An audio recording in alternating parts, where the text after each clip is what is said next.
27ஆம் தேதி இந்த சம்பவம் நடந்தது.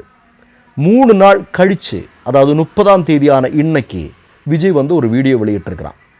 நான் அந்த வீடியோ பற்றி சொல்கிறதுக்கு முன்னாடி ஒரு மிக முக்கியமான விஷயத்த சொல்கிறேன். என்ன அப்படின்னா, நீ ஆரம்பத்தில் ஸ்டாலின் அங்கிள் அப்படின்னு சொன்னதும் அது தொடர்பாக தமிழ்நாட்டில் ஒரு மிகப்பெரிய கொந்தளிப்பு ஏற்பட்டதெல்லாம் நம்ம பார்த்தோம்.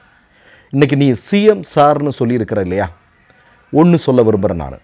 உன்னோட வயசு, அவருடைய அரசியல் அனுபவம், ஒன்றை நீ அவருக்கு எதிரான ஒரு நபராக முன்னிறுத்துவது அப்படிங்கிறதே தமிழ்நாட்டு மக்கள் உன்னை ஏளனமாக பார்ப்பார்கள். அதை மட்டும் மனசில் வச்சுக்கோ. இப்போ விஷயத்துக்கு வரலாம். இப்போ நீ அந்த வீடியோவில் ஒரு செய்தியை சொல்கிற. என்ன சொல்கிற அப்படின்னா, மனசு ரொம்ப வலிக்குது, வழிநெடுக என்னை பார்க்குறதுக்கான ஆட்கள் இருக்கிறாங்க அப்படின்னா அது என் மேலே வச்சுருக்கக்கூடிய பாசம் அப்படின்னு நீ பேசிகிட்டே போகிற. உனக்கு மனசு வலிக்குது அப்படின்னா நான் சில சம்பவங்களை உனக்கு சுட்டி காட்ட விரும்புகிறேன்.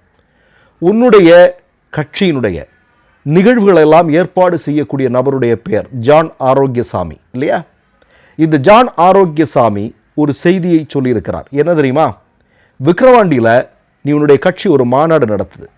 அந்த மாநாடு நடத்தும்போது அன்னைக்கு நடந்த சம்பவம்னா 444 பேர் மயக்க நிலைக்கு சென்றிருக்கிறார்கள். சரியா? இதில் பதறிப்போன உன் கட்சியை சார்ந்த நபர் புசி ஆனந்துகிட்டையும் இதே ஜான் ஆரோக்கியசாமிகிட்டையும் சொல்கிறாங்க, சார் இந்த நிகழ்வில் ஒரு 400க்கும் அதிகமான பேர் பெரிய அளவில் மயக்கமடைகிற நிலைமைக்கு போயிட்டாங்க. இன்னொன்று, ஈவினிங் 6 மணிக்கு நிகழ்வு ஆரம்பிக்குது. ஆனால் காலையில் 8 மணிக்கே திறந்து விட்டு பசங்கள்லாம் உள்ளே வந்துட்டாங்க. வந்தவங்களுக்கு குடிக்க தண்ணீர் இல்லை. அங்கிருந்த பாத்ரூமில் இருந்த தண்ணி எடுத்து குடிக்க வேண்டிய சூழல் வந்தது. யூரின் பாஸ் பண்ணுறதுக்கு சரியான வசதிகள் எதுவும் செய்யலை. அந்த அளவுக்கு கஷ்டப்பட்டாங்க.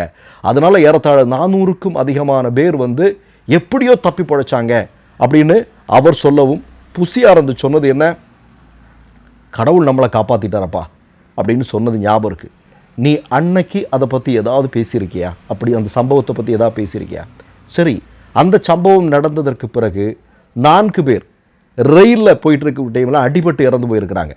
2 பேர் விஜயனுடைய கட் அவுட்டை அங்கே நடக்கக்கூடிய அந்த ஒளிவிளக்கு அலங்காரங்களை பார்த்துட்டு இருக்கும்போது 2 பேர் செத்து இருக்கிறான்.